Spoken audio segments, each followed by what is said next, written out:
In keeping with our theme for Women History Month, being a single mom means carrying a lot of responsibility. You're the provider, the planner, the protector, and in many cases, the only safety net your children have. But here's a question many single moms don't stop to think about. If something happened to you tomorrow, would your children be financially protected? And I'm not talking about for just a few weeks, but for years to come. The reality is this. Many single parents, to include men too, are working hard to provide for their kids today, but they haven't built a protection plan for tomorrow. And the good news is, a financial plan doesn't have to be complicated. In fact, today I'm going to walk you through a simple protection plan designed specifically for single moms, one that focuses on 3 key areas that help protect your family's financial future. Stay with me until the end, because I'll also share a real-life example of how one mother used this exact strategy to protect her children. So, let's get started.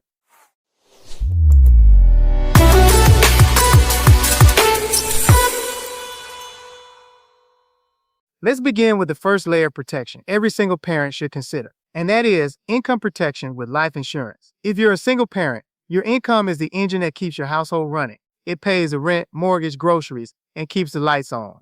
But here's the uncomfortable truth. If your income stops, the entire financial structure of the household can collapse. Now, this is where life insurance comes in. Life insurance replaces your income for your children. If something happens to you, it provides money that can help cover housing, food, living expenses, education costs, and childcare. See, for many single moms, term life insurance is often the most affordable place to start. It provides protection for a specific number of years, often during the years your children depend on you the most. Now, I'm not trying to scare you into considering life insurance.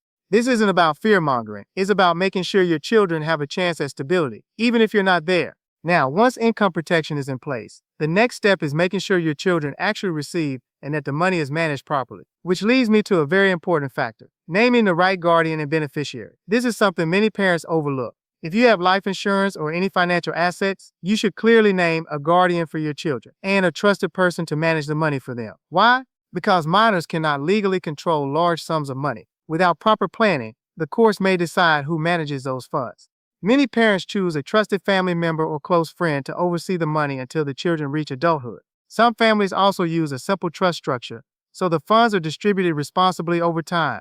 The goal here is simple. Make sure the money you leave behind actually protects your children the way you intended. Now let's talk about the third piece of the protection plan, something that often gets overlooked, which is building a small emergency cushion.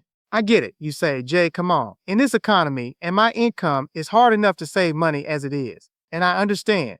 But if you push past the now for the future, because life insurance and proper planning alone is not enough. Every family needs an emergency cushion. Life happens, cars break down, kids get sick. Then an unexpected bill shows up.